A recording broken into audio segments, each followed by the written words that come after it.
Now want to turn to the debate over gun safety. Mayor Michael Bloomberg of New York has announced a big push to put pressure on lawmakers who will vote on new gun control measures in Congress. I discussed that and some other topics, including the Middle East, when I sat down with him this weekend in New York.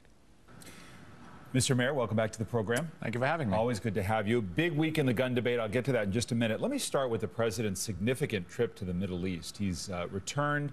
Do you think he's erased any doubts about whether he's a stalwart supporter of Israel with his visit? No, I think he certainly said that he was, and I think people believe that.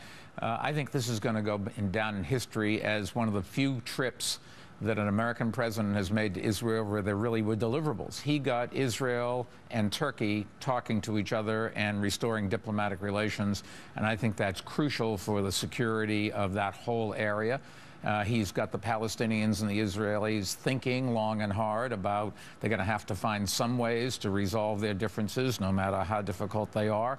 You know, when you get people talking, only good things can come out. We'll be watching that closely as we're watching this gun debate, as I know you are. Here we are 100 days after Newtown this weekend, after this massacre. There is a Senate bill. It's moving forward, but the assault weapons ban has been taken out of the main bill. It appears to be more or less doomed in the view of most. Here's what you said right after Newtown when I had an opportunity to ask you some questions about it. Right. The NRA's power is so vastly overrated. The public, when you do the polls, they want to stop this carnage. And if 20 kids isn't enough to convince them, I don't know what would. The NRA's power does seem to be where it has always been. Do you fear that the moment that was created by Newtown has been lost? Well, it would be a great tragedy for this country and for tens of thousands of lives if it is lost. Having said that, I am cautiously optimistic. I think when you have an issue where 90% of the public, 80% of NRA members even, say that they think we should have reasonable checks before people are allowed to buy guns. They all support the Second Amendment, as do I do. But there are an awful lot of people that think that this is one of the great issues of our times. We have to stop the carnage. Congress is paralyzed, Mayor. You see that. I mean, you've got Democrats and Republicans who are not moved by these polls. Well, you'll be better able to judge that after the recess. We're running ads around the country. We've got people manning phone banks and calling. We're trying to do everything we can to impress upon the senators that this is what the survivors want, this is what the public wants, this is what the 900+ mayors that are in our organization want, and they're the ones that have to deliver safety to the streets every single day. This is what the 1.5 million people who've already signed up to our Demand a Plan website want. I don't think there's ever been an issue where the public has spoken so clearly where Congress hasn't eventually understood and done the right thing. But you don't think the assault weapons ban is going to pass? Well, look, we've been fighting since 2007 to get a vote. We are going to have a vote for sure on assault weapons, and we're going to have a vote on background checks. And if we were to get background checks only, it wouldn't be as good as if we got both. But we demanded a plan, and then we demanded a vote. We've got the plan. We're going to get the vote. And now it's incumbent on us to make our voices heard. But you sound, frankly, Mayor, much more resigned. I mean, after Newtown, you said the NRA is not as strong as it used to be.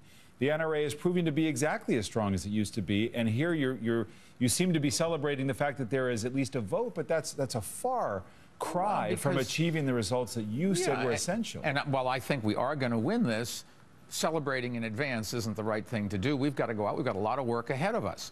But I don't think we should give up on the assault weapons ban. But clearly, it is a more difficult issue for a lot of people. And I don't know that that reflects the NRA's power.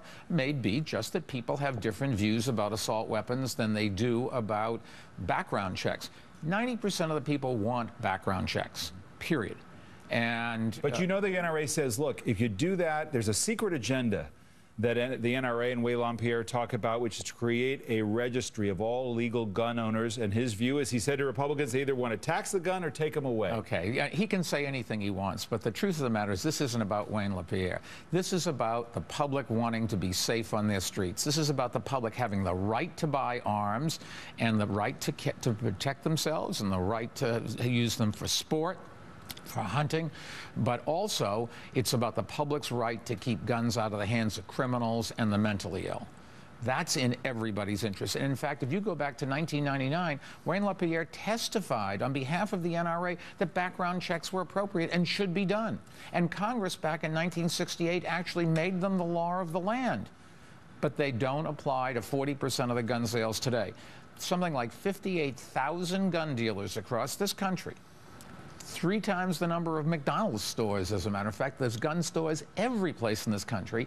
And those gun sellers, they do background checks on all their clients. I think last year, 78,000 times, the government found reasons to deny people a permit to get a gun based on either they were criminals or they had mental problems. If that doesn't tell you that this is a real problem and that but good checks can really do something, I don't know what would. Let me ask you about in New York, the NRA has filed a suit to try to defeat some of these gun control measures, which are more robust than what the federal government is talking about within the state, that are about magazines, that are about background checks and assault weapons. How do you react to that? Well, anybody has the right to go to court and sue over anything. And in New York, lots of people do that every single day.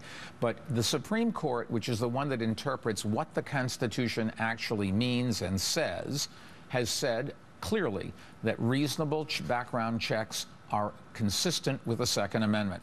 That's what, in the end, is going to stop all of these other suits. That if the laws that they're trying to contest are consistent with that, they won't get very far. One more on this. You made it very clear this week you're paying attention to the vote in the Senate, in Congress, yes, and you're taking names. Yes. Will you target people, Republicans and Democrats, who do not support a weapons ban, an assault weapons ban, who do not vote for background checks? Will you spend money, lots of money, to target them in 2014 in the midterm race? Well, let me phrase it this way. I think I have a responsibility, and I think you and all of your viewers have responsibilities to try to make this country safer for our families and for each other.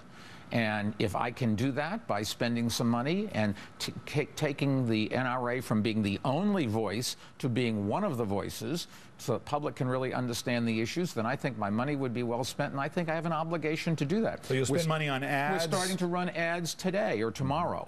I think I've spent $12 million on running ads in 10 states around the country, explaining to the public what the issues are and how, and urging them to call their senators if they believe that we should have gun checks that stop criminals and people with mental illnesses from getting guns. They should call their senators. Will there be a political price to pay for a Republican or a Democrat who fails to vote based on this public polling to make assault weapons banned or to vote for background checks? If 90% of the public want something and their representatives vote against that, common sense says they are going to have a price to pay for that. The public is going to eventually wake up and say, I want to put in office somebody that will do the things that I think are necessary for this country. That's what democracy is all about.